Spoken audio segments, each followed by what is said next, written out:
Bonjour la team, bonjour les amis, bonjour mes chers frères et sœurs, bonjour mes dieux et déesses, parce que je vous considère maintenant comme des dieux, parce que vous avez pris conscience de qui vous êtes. Bienvenue à ce jour 4 de notre défi de 21 jours pour améliorer notre relation à l'argent. Aujourd'hui, nous allons entrer vraiment dans le cœur de notre défi et nous allons voir quels sont vraiment les ingrédients nécessaires pour pouvoir manifester nos souhaits dans la matière. Aujourd'hui, nous allons parler de l'intention et de l'attention. L'intention et l'attention sont deux moteurs essentiels pour la création et la manifestation de tout ce que nous voulons dans la matière. Tout ce que vous voyez dans cette vie, tout ce que vous voyez dans cette vie, ou bien tout ce que vous avez attiré au cours de votre vie, sont soutenus par ces deux énergies. Une énergie d'intention et une énergie d'attention. Donc, nous allons d'abord commencer par décortiquer ce que c'est qu'une intention et comment est-ce que il faut émettre une intention claire et précise. Donc, on commence par l'intention. Tout ce que nous voyons et tout ce que nous avons eu dans la vie a commencé par une intention, a été généré par une intention. L'intention est le moteur de la création et de la manifestation. Donc, l'intention est comme le carburant d'une voiture. Donc, si dans une voiture, il n'y a pas de carburant, il n'y a pas d'essence, cette voiture-là ne peut pas fonctionner.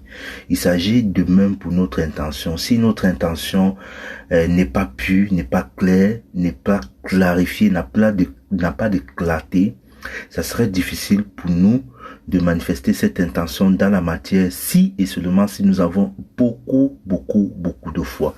Donc nous allons dépenser beaucoup d'énergie. Et bon, comme certains parmi nous n'ont pas de foi, ce qui fait que à un certain moment donné, on va abandonner. Donc dans la vie, tout est intention. Tout commence par une intention. Ce que vous pensez commence par une intention. Ce que vous dites commence par une intention. Et ce que vous faites contient une intention. Raison pour laquelle nous, en tant que créateurs divins, il est essentiel, important et nécessaire pour nous de commencer par une intention claire et précise, d'émettre une intention claire et précise. Donc, pour émettre une intention claire et précise, il nous faut plusieurs facteurs qui sont des émotions et des désirs. Donc, toute intention est soutenue par une émotion et des désirs. Et nous allons voir quels sont les types d'émotions qui soutiennent notre intention. Bon, nous sommes des êtres qui avons des émotions. Donc, il n'y a personne parmi nous ici qui ne ressent pas des émotions ou bien qui n'a pas ces émotions. Et chaque émotion que nous émettons dans la vie est une vibration qui renforce notre intention. Donc, quand vous faites quelque chose dans la vie, quand vous émettez une émotion, cette émotion-là est capitale. Cette émotion-là augmente votre taux vibratoire ou abaisse votre taux vibratoire. Donc, nous avons parfois des émotions positives qui nous font du bien, qui nous font nous sentir bien. Ces émotions positives-là augmentent notre taux vibratoire et à l'inverse, en contrario, nous avons des émotions négatives. Ces émotions négatives-là nous fait nous sentir mal et ces émotions-là abaissent notre vibration. Donc, il existe deux principaux types d'émotions qui englobent le monde. Ces deux types d'émotions sont la peur et l'amour. Toutes les autres émotions qui viennent derrière, telles que la joie, la tristesse, la colère, sont les dérivés de ces deux émotions-là. Et toutes les émotions que nous émettons, que ce soit une pensée, une parole ou un acte, sont soutenus par ces deux émotions. Donc, on va commencer d'abord par la peur. La peur est une émotion vibratoire et énergétique qui contracte, qui renferme, qui attire, qui court, qui cache, qui attaque et qui blesse. Donc, chaque fois quand vous émettez une émotion de ce type de peur, vous attaquez, vous blessez, vous avez peur, etc. Et c'est cette énergie-là que vous vibrez. Alors que si vous émettez une intention d'amour, donc l'amour est une énergie qui s'étend, qui s'ouvre, qui envoie, qui reste, qui révèle, qui partage et qui guérit et qui unit. Donc, alors que la peur est une émotion qui divise. Donc, vous voyez exactement quelle est la nature de chacune de ces deux émotions. Donc, la peur a une émotion, a une basse vibration, alors que l'amour a une émotion de haute vibration. Donc, comment émettre une intention de peur et amour? Si vous décidez d'entreprendre quelque chose dans la vie, votre intention sera soumise à ces deux types d'émotions. Si au moment de faire les choix, parce que quand nous avons une intention, nous faisons des choix, ou bien quand nous avons décidé de passer à l'action, si votre intention est soutenue par la peur, alors il sera difficile pour vous de manifester quoi que ce soit dans la vie. Tout simplement parce que cette émotion de peur est soutenue par des vibrations basses. Ça baisse votre vibration et ça va attirer des vibrations correspondantes parce que nous sommes des êtres magnétiques. Donc, si vous vibrez les énergies de basse fréquence telles que le doute, parce que les émotions de la peur vous apportent des émotions de basse vibration telles que le doute, l'attente, la frustration, la colère, et votre projet ne va jamais voir le jour. Parce que ces énergies-là, ce sont des énergies de basse vibration. Alors que si votre intention est soutenue par une intention d'amour, une intention du cœur, du partage, de l'unité, votre intention sera teintée par les hautes vibrations telles que la joie, la pureté, la grâce, la compassion, et vous allez alors manifester votre projet dans la vie. On va prendre un exemple concret. Imaginons que je cherche un travail. Si je cherche un travail et que dans mon intention, je cherche ce travail parce que j'ai la peur du lendemain, j'ai la peur de ne pas survivre, j'ai la peur de ne pas satisfaire mes besoins. C'est cette émotion-là de peur qui va, que vous allez vibrer. Et quand vous allez chercher le travail, vous n'allez pas trouver ce travail. À moins que vous aurez la foi, vous allez trouver ce travail. Mais si votre émotion est soutenue par la peur du manque, la peur du lendemain, ça serait difficile pour vous d'avoir de façon instantanée et rapide ce que vous aviez. Si c'est le cas, il faut juste seulement travailler sa peur. Et c'est ce que nous allons voir dans l'atelier le jour où nous ferons le premier atelier de la première séance Zoom. Maintenant, si votre intention est soutenue par une émotion d'amour, c'est-à-dire vous cherchez le travail parce que vous êtes déjà heureux à l'intérieur de vous et qu'il n'y a pas cette sensation de manque ou bien cette envie de satisfaire un besoin, un vide intérieur, ça serait fort probable pour vous que vous attirez que vous manifestez cette intention parce que cette intention n'est pas soutenue par une émotion de peur, mais plutôt par une émotion d'amour. Maintenant que nous allons parler des émotions, nous allons maintenant parler des désirs, parce que le désir est très très important. Nous avons tous des désirs et c'est le désir qui nous pousse à émettre une intention dans la vie. Donc nous avons parfois des désirs, des pulsions qui peuvent naître, comme un désir d'avoir un enfant, un désir d'avoir de l'argent, un désir de manifester un projet dans la vie, un désir de se marier, un désir d'accouplement, etc., etc. Donc toutes nos intentions sont soutenues par le désir et c'est ce désir qui nous pousse à émettre une intention. Donc, je vais distinguer ici deux types de désirs, le vrai désir et le faux désir. Même si le terme vrai et faux n'existe pas, nous allons quand même nous employer pour signifier et clarifier une énergie, c'est-à-dire ce qui est positif, ce qui est négatif. Donc, on va commencer par le vrai désir. Qu'est-ce que j'appelle le vrai désir? Le vrai désir est un désir du cœur, est un désir de l'âme. C'est aussi un désir de l'âme qui est aligné à notre véritable nature, qui est aligné à notre mission de vie, ou bien qui est aligné à un sentiment de bien-être, de béatitude, de grâce, de pureté.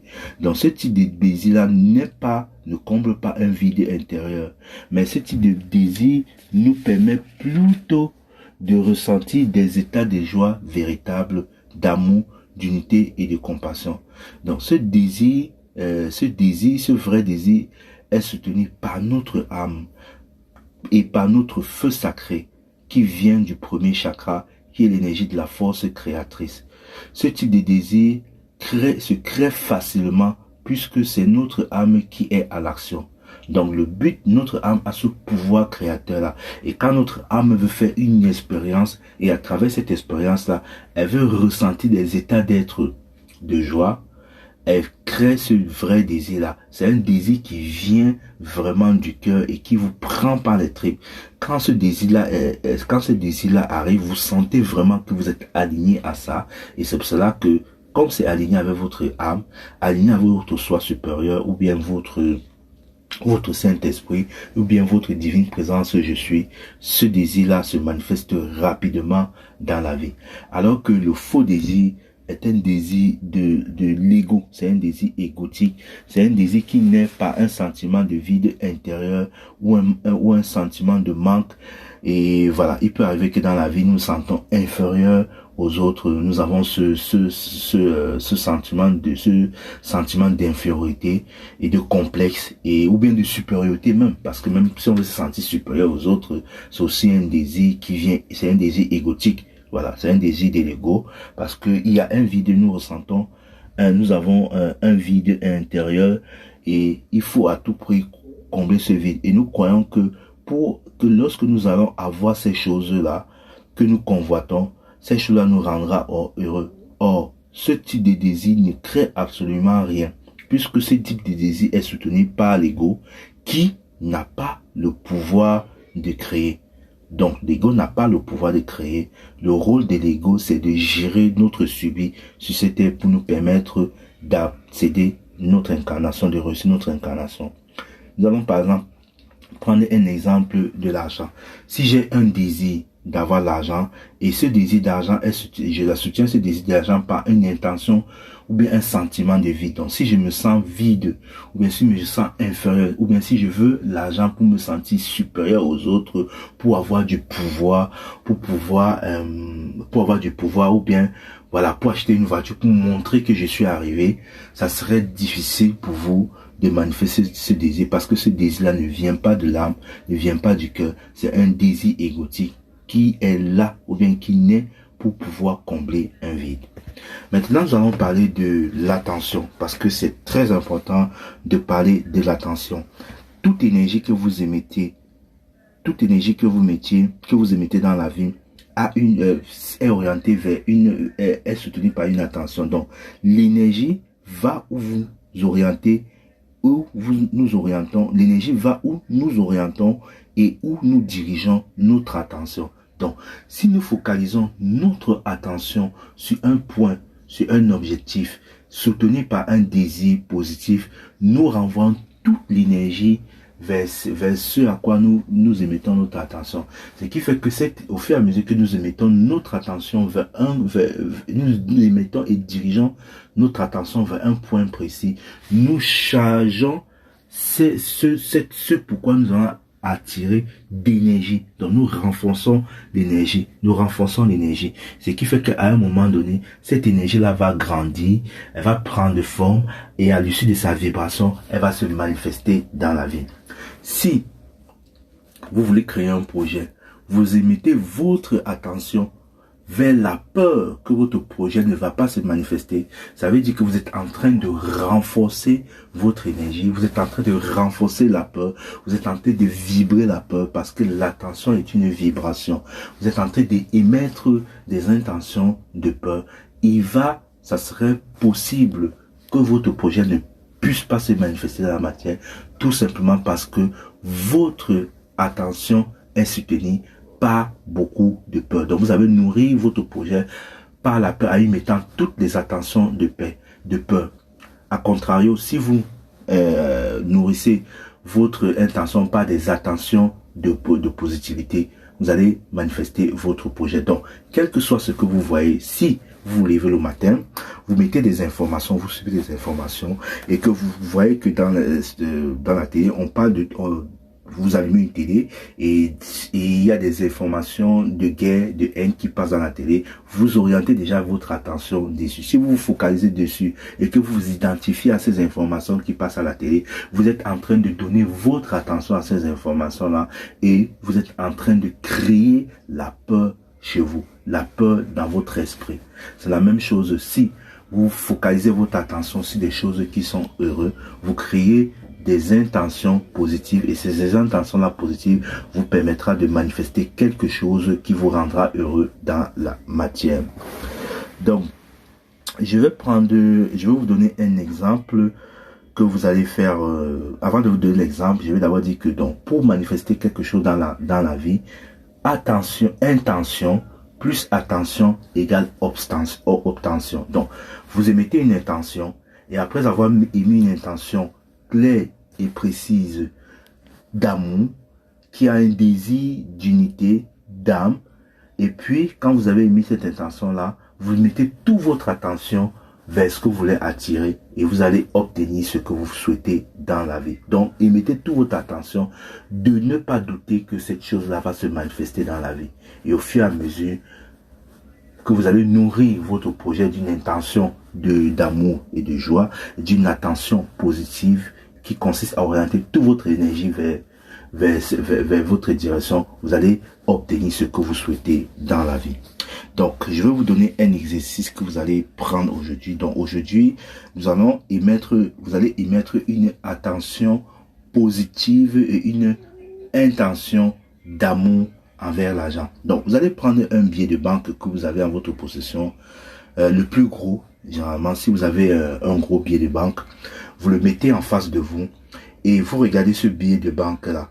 Donc, imaginez maintenant tout ce que cette billet de banque là peut vous faire et envoyez toute votre énergie d'amour à ce billet de banque là. Ce billet de banque là représente toute la fortune, tout l'argent que vous aurez dans toute votre vie, parce que ce billet de banque là va se multiplier. Donc, envoyez une intention d'amour, de paix, de compassion, de joie à ce billet de banque là, jusqu'à ce que vous ressentez vraiment l'amour, en orientant toute votre énergie vers ce billet de banque là. Vous lui donnez tout votre amour et il faut savoir que tout ce que nous envoyons nous revient en retour. Tout cet amour que vous allez envoyer à ce billet de banque là va vous revenir en retour sous forme d'argent multiplié.